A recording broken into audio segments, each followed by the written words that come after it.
أستغفر الله ما لح الصباح وما تغنت الطير في الأغصان بالنغم.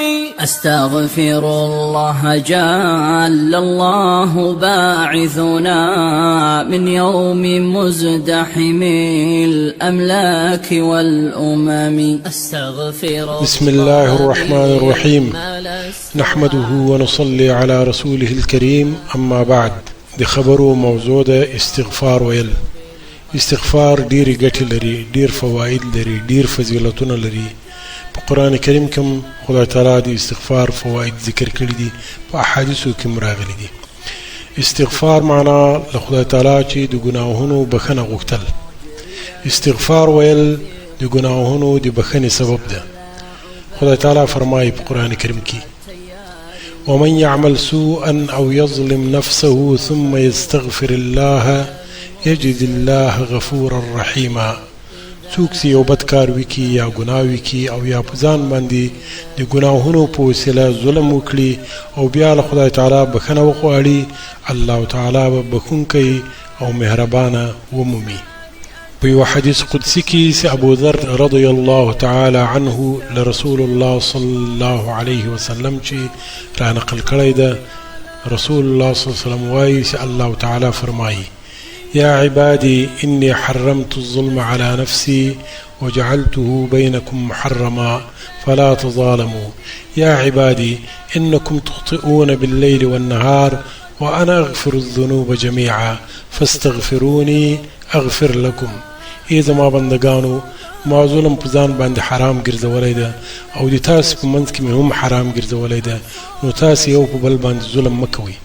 ای زما بندگانو، تاسو د شپې او د ورځې تیروځئ، ګناهونه کوئ او زه ټول ګناهونه بخم، نو تاسو له ما بخښنه وغواړئ، زه به بخښنه درته وکړم. استغفار ویل د ګناه له عذابه د خلاصون ذریعه ده. الله تعالی فرمایي: وما كان الله معذبهم وهم يستغفرون. او الله تعالی دوی ته عذاب نور کوي په داسې حال کې چې هغوی استغفار وایي او له الله تعالی د خپلو ګناهونو بخښنه غواړي. عبد الله ابن عباس رضي الله تعالى عنهما وایي: كان فيهم أمانان نبي الله والاستغفار. قال: فذهب النبي صلى الله عليه وسلم وبقي الاستغفار. د مسلمانانو په منځ کې دوه د امن ذرایع وو، دوه د امنیت وسایل وو. یو د رسول الله صلی الله علیه وسلم شتون او موجودیت چې دغه په وجه باندې خدای تعالی مسلمانان له عذابونو ساتلو، او بل استغفار ویلو. رسول الله صلی الله علیه وسلم د دنیا کوچ وکړ، خو استغفار اوس هم پاته ده. استغفار ویل د پریشانیو، د زورونو، د تکلیفونو، د ستومانیو، د ستونزو د لرې کېدلو سبب ده او د رزق د پراخي وسیله ده. رسول الله صلی الله علیه وسلم فرمایي: من لزم الاستغفار جعل الله له من كل هم فرجا ومن كل ضيق مخرجا ورزقه من حيث لا يحتسب. څوک چې له الله تعالی څخه بخښنه د ګناهونو غواړي په پابندي سره، الله تعالی به له هرې پریشاني خلاصون ورکي او له هرې تنګي به د وتلو ځای ورکي، وطن ځای، او روزي به له داسې مدرکه ورته ورکي چې په خیال کې به یې نه ورګرځي. استغفار ویل د بارانونو د اورېدلو، د زراعت د ډېرېدلو او د اوبو د پریمانه کېدلو وسیله ده. الله تعالی په قرآن عظیم الشان کې د نوح علیه السلام څخه نقل قول کوي. هغه وایي: فقلت استغفروا ربكم إنه كان غفارا يرسل السماء عليكم مدرارا ويمددكم بأموال وبنين ويجعل لكم جنات ويجعل لكم أنهارا. نوح عليه السلام وایي: ما خپل قوم ته وویل چې تاسې له خپله ربه بخښنه وغواړئ، پر اختیار چې هغه بخښونکی ده، اسمانونه به در باندې اورونکي راولیږي او د تاسې مرسته به په مالونو او اولادونو باندې وکړي، په زامنو باندې وکړي، او د تاسې لپاره به باغونه او ویالې وګرځوي. استغفار ویل د الله تعالی د رحمتونو د نازلېدلو سبب ده. د خدای تعالی مهرباني د مسلمان کامیابی په دنیا او په آخرت کې ده.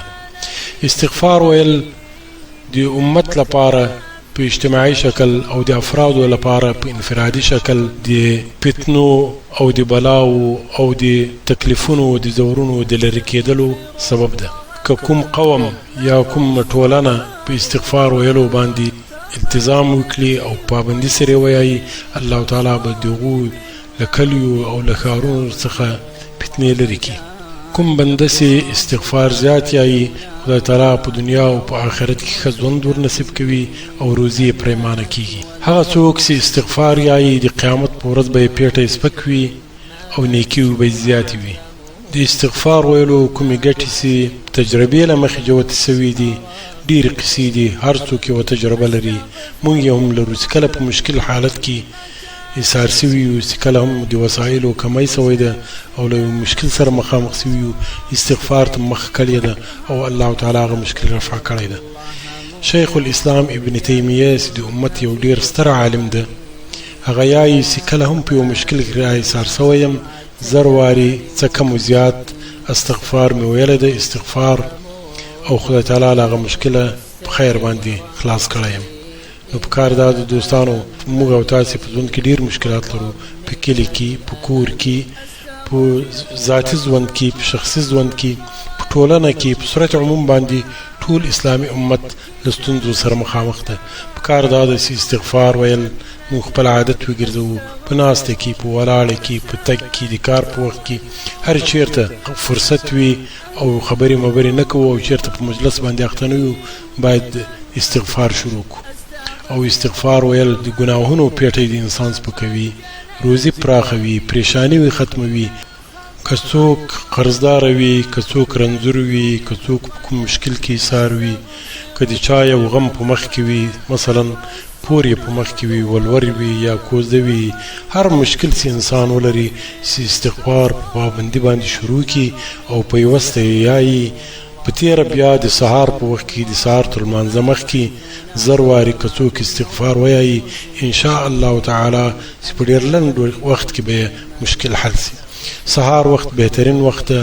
په دې وخت کې د سهار په وخت کې یا د شپې په وروستۍ برخه کې د سهار تر لمانځه مخکې خدای تعالی د مځکې اسمان ته بلا کیف کما یلیق بجلال وجهه وعظیم سلطانه راکته کېږي او اعلان کوي، څوک ته چې بخښنه غواړي بخښنه ورته وکړم، څوک ته چې رزق غواړي رزق ورته ورکړم، څوک ته چې ناروغه ده او روغتیا غواړي روغتیا ورته ورکړم، څوک ته چې په تنګي کې ده چې تنګي لرې کړم، څوک د قرضدار چې قرضې یې ختمې کړم.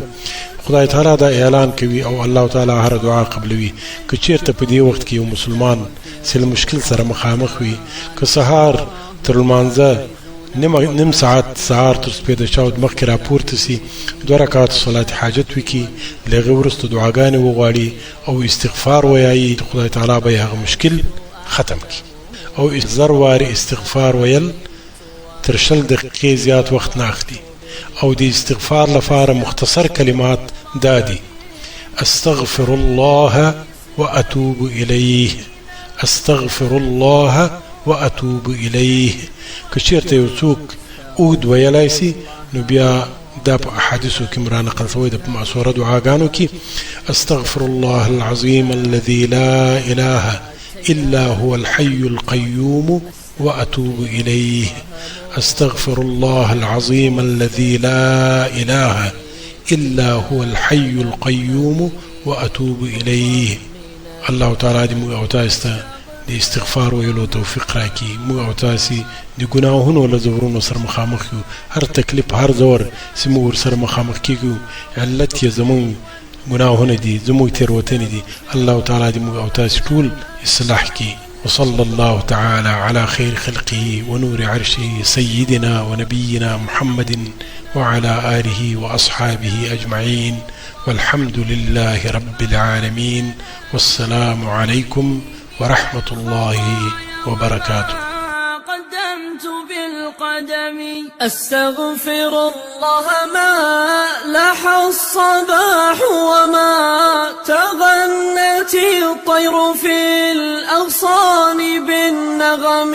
أستغفر الله جل الله باعثنا من يوم مزدحم الأملاك والأمم. أستغفر الله مما لست أعلمه وما علمت وما